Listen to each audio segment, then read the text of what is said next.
ኩናት አየድልዩ ህዝብ ትግራይ እውን ኩናት አየድልዩ እንተኾነ ግን ኣብ ዝሓለፈ 100 ዓመታት ህዝብ ትግራይ ዘካየዶ ኩናት ብዝብል ኣይተጠቐምካን በተስተካየድካዮ ኩናት ዝብል ዋላ ቃል ብቃል እንተዘይኮነ ግን ልክዕ ህዝብ ትግራይስ ንማእኸላይ መንግስቲ ብተደጋጋሚ ብናይ ባዕሉ ተወግሶ እናኸደ ኩናት የካይድ ከም ዝነበረ ስለዚህ በተዘካየድካዮ ኩናት ኣይተጠቐምካን ዓይነት መልእኽቲ ዘለዎ ኣሎ እዚ ሓደ ህዝብ ትግራይ ቅድም ኢለውን ገሊፀዮ ነይረ እየ ኣብ ዝሓለፈ 100 ዓመት ይኹን ልዕሊኡ ንዝወረርዎ ክከላኸል መሰሉ ንዝገሃስዎ ንዝብድልዎ ንዝዕፍንዎ ዳኢ ዝከላኸል ህዝብ ትግራይ እምበይ ግዛእ እንዳኢ ዝብል እምበር ከይዱ ዝገዝአሉ ከይዱ ዝወረረሉ ባዕሉ ኩናት ዝጀመረሉ ግዜ የለን ስለዚ ንህዝብ ትግራይ ከም ኩናት ደላይ ከም ጦረኛ ዓይነት ኮይኑ ቀሪቡ ዘሎ ንህዝብ ትግራይ ዝገልጽ ኣይኮነ ህዝብ ትግራይ ትማሊ ይኹን ሎሚ ይኹን ጽባሕ ኣይምብርክኽን ኣይግዛእ ክገዝኦ ከምበርክኾ ንዝመጽእ እምብኽብል እዩ ኢሉ እዩ ቅድሚ ሕዚ እውን ክብል እዩ ከይዱ ግን ኣይወርርን ከይዱ ግን ኣይገዝእን ባዕሉ ግን ኩናት ኣይጅምርን ስለዚ ከም ኩናት ዝጅምር ዝነበረ እሞ ካብኡ ዝተምሃሩ ዓይነት መልእኽቲ ስለ ዘሎ እዚ ትኽክል ኣይኮነን ንሕናስ ንውረር ደኣ ኣብ ልዕለና ኩናት ይእወጅ ናይ ርሑቕ ገዲፍና ሕዚ ዝገጠመና ኩናት እውን እንታይ ቀረ ኣብ ልምዓቱ ስርሑ እናሃለወ ህዝቢ ትግራይ እዩ ኣብ ልዕሊኡ ተራእዩ ዘይፈልጥ ጀኖሳይዳዊ ኩናት ዝተኣወጀሉ ክከላኸል ስለ ዝነበሮ ግን ተኸላኺሉ ማለት እዩ ሕዚ እውን እንተኾነ ህዝቢ ትግራይ ይኹን መሪሕ ውድብ ሕወሓት ኩሎም ኣብ ትግራይ ዘለዉ ዝተፈላለዩ ክፋላት ሕብረተሰብ ኩሎም ፖለቲካዊ ውድባት ናይ ትግራይ እውን ክንብል ንኽእል ሲቪክ ማሕበራት ድምር ኩሉ ህዝቢ ትግራይ ብኩናት እንታይ ዓይነት ጉድኣት ከም ዝበፅሐካ ስለ ዝፈልጥ ብሱሩ እውን ኩናት ባዕሉ ጀሚሩ እውን ስለ ዘይፈልጥ ሕዚ እውን ናይ ኩናት ድልየት የብሉ ናይ ኩናት ድልየት የብሉ ናብ ኩናት ክንኣቱ ዝገብር ዋላ ሓንቲ ምክንያት እውን የለን ኣብ ውሽጢ ትግራይ ኣብ ተፈላለዩ ብፍላይ ከዓ ኣብ ውሽጢ ሕወሓት ነይሩ ሕዚ ከዓ ካብ ሕወሓት ዝወፀ ሓይሊ ጉጅለን ብሄራዊ ክሕደት ፈፂሙ ንብሎ ዘለናን ኣብ መንጎ ሕወሓትን ፖለቲካዊ ምሰሓብ ኣለና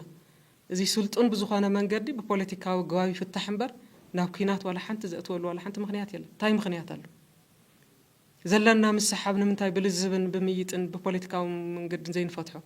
እንታይ ንኩናት ምክንያት ዝኸውን ነገር ኣሎ እዚ ኣብ ውሽጥና ንኩናት ዝኸውን ምክንያት የለን ምስ ፌደራል መንግስቲ እውን እንተኾነ ውዕሊ ፕሪቶሪያ እዩ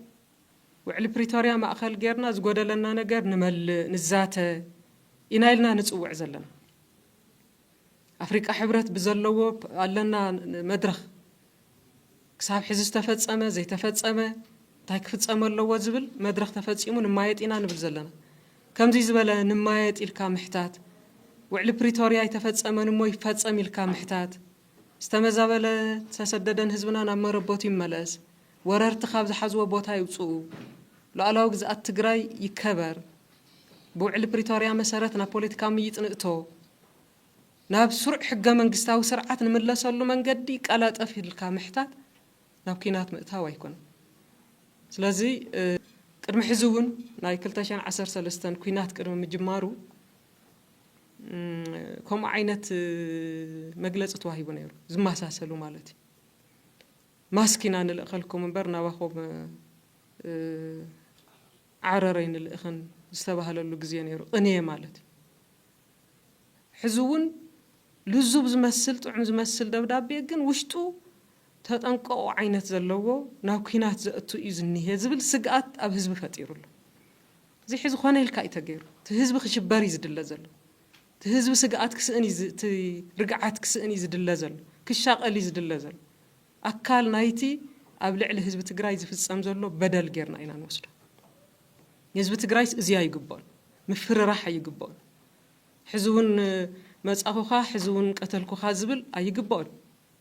ህዝቢ ትግራይ ዝደሊ ሕዚ ካሕሳይ ህዝቢ ትግራይ ዝደሊ ሕዚ ሰላም እዩ ልምዓት እዩ ብእህን ምህን ብዝርርብ أمونغ خازلو فللياتن كالين سلطن بزخانة من قد مفتاح يزدلي